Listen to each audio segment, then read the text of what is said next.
Hi, Jack Malcolm here, and this is the fourth and final video in my series called Embrace the Chase. By now, I hope you've embraced the idea that personal limits can sometimes be more imaginary than real. But I need to hammer it home just a little bit more because it's so important. There's a prevalent belief in business today that talent is everything, that if you hire the right talent, compensate them accordingly, get out of the way, you're going to find that your business is going to take off. Now, there's a certain level of logic to that if you believe in the idea that all of us are born with a certain level of God-given talent that's going to affect how much we can accomplish in life. That idea matters because it can be so self-limiting. Have you ever heard somebody say something like, well, I'm just not good at speaking in front of groups, or that's the way I am and I'm not going to change? What's even worse is when a boss imposes his or her beliefs about talent on their folks. Now, there is a certain truth to it. Certainly, genetics are going to have a big impact on your intelligence level and your body type. Sadly, even if I put in 10,000 or even 20,000 hours of work, I'm never going to achieve my lifelong dream of becoming a professional sumo wrestler. But let's talk about what some of the experts say about it. Richard Nisbett, in his book Intelligence and How to Get It, cites a study in France of siblings who were raised apart in different environments and found that environment can have an impact of 12 to 18 points in their IQ levels. And David Schenck, in his book The Genius in All of Us, cites a 1957 study that compared Japanese children who were raised in California to Japanese children raised in Japan. The California kids were 5 inches taller on average. Now, if environment can have such a big impact on intelligence or even height, imagine what kind of impact it can have on your talent for a specific field. So the good news is that you can grow, you can improve, and you can master almost any field except probably sumo wrestling. The bad news is it takes hard work. Now let's talk about what some of the experts, and I don't mean the academic ones, the ones who have actually accomplished some great things have said about it. Chuck Yeager said, and I have to read this, "There is no such thing as a natural born pilot. Whatever my aptitude or talents, becoming a proficient pilot was hard work. Really a lifetime's learning experience. The best pilots fly more than others. That's why they're the best." Mozart said, "People make a great mistake who think that my art has come easily to me. Nobody has devoted so much time and thought to composition as I." And a great NFL running back, Ricky Williams, probably said it the simplest: hard work is a talent.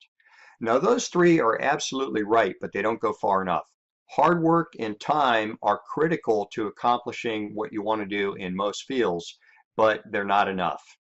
I've been driving a car for over 40 years now. Can I honestly say I'm a better driver than I was 20 years ago? Probably not. On the other hand, I've been teaching and training adults for over 25 years now. Can I honestly say I'm a better trainer than I was 10 years ago? Absolutely. In fact, I can even say I'm a better trainer than I was a year ago or even 6 months ago. That's because I video myself. I choose specific things to work on. I work on them, I get feedback on them, and I go back and work on those until I master those. Then I move on to the next thing. Believe it or not, this video I'm shooting is part of my own regimen of what's called deliberate practice. And that brings me to the talent that really matters. The talent that really matters is deliberate practice. Deliberate practice isn't the same thing as regular practice where you practice the same thing over and over again.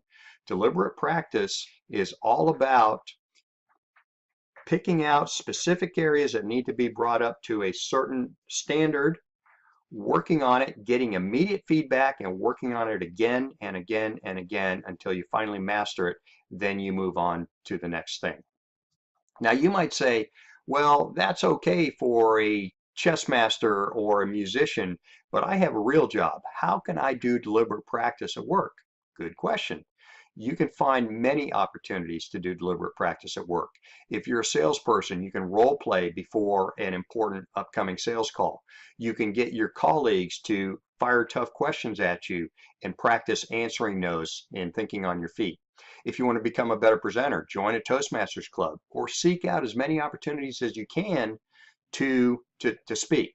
If you want to work on a skill such as listening, you might say, this week I'm going to work on paraphrasing, and I'm going to try to use paraphrasing at least 3 times today, and at the end of the day I'm going to review how I did and figure out what I need to do better. Second, you need to be consistent.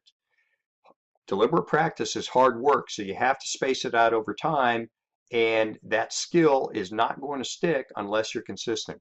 The great violinist Jaffa Heifetz said, if I don't practice for 1 day, I know it. 2 days and the critics know it. 3 days and the publics know it. Third, seek feedback. Remember that fixed mindset people hate feedback because it's a threat to their ego. Growth mindset people use feedback as an opportunity to grow. Now that brings me to the fourth and final point, which is that in order to do this, you need to surround yourself with people who are better than you are. Fixed mindset people always want to be the smartest and best person in the room. Growth mindset people want to be near the bottom of that heap because now they've got people they can learn from, people that they can grow from. So if you want to grow, surround yourself with people who are better, faster, and smarter than you are, and you only have one direction to go. Of course, to catch them, what do you have to do? You need to embrace the chase.